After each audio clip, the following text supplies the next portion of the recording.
ನಿಮಗ್ ಕೈ ಮುಗಿದು ಕೇಳ್ಕೊತೀನಿ, ಯಾಕೆ ನಮ್ಮನ್ನ ಹಿಂಸೆ ಮಾಡ್ತಿದ್ದೀರಾ?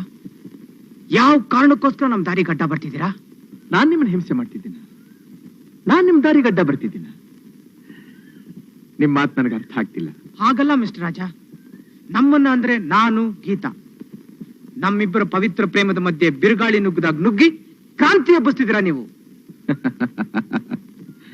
ಅದೋ ವಿಷಯ, ಅದನ್ನ ಹೇಳೋದಕ್ಕೆ ಇಷ್ಟು ಸುತ್ತಿ ಬಳಸಿ ಬರ್ತಾ ಇದ್ದೀರಾ? ಮಿಸ್ಟರ್ ಮೂರ್ತಿ, ನಾನು ಗಂಗಾ ಜನ್ಮ ಜನ್ಮಾಂತರಗಳಿಂದ ಒಬ್ಬರನ್ನೊಬ್ರು ಪ್ರೀತಿಸ್ತಿದ್ದೀನಿ. ನಮ್ಮಿಬ್ಬರ ಅನುರಾಗ ಗಡ್ಡ ಬರ್ತಾ ಇರೋರು ನೀವು. ಈ ಜನ್ಮ ಜನ್ಮಾಂತರದ ಸುಳ್ಳು ಕತೆ ನಾನ್ ನಂಬೋದಿಲ್ಲ ರೀ. ಅದರಿಂದ ನನಗೇನು ನಷ್ಟ ಇಲ್ಲ ರೀ. ನನಗ್ ನಷ್ಟ ಇದೆ ರೀ. ಪ್ಲೀಸ್ ದಯವಿಟ್ಟು ನನ್ನ ಮಾತು ಕೇಳಿ. ಯಾಕೆ? ನಾನ್ ಯಾಕ್ರಿ ನಿಮ್ ಮಾತು ಕೇಳ್ಬೇಕು?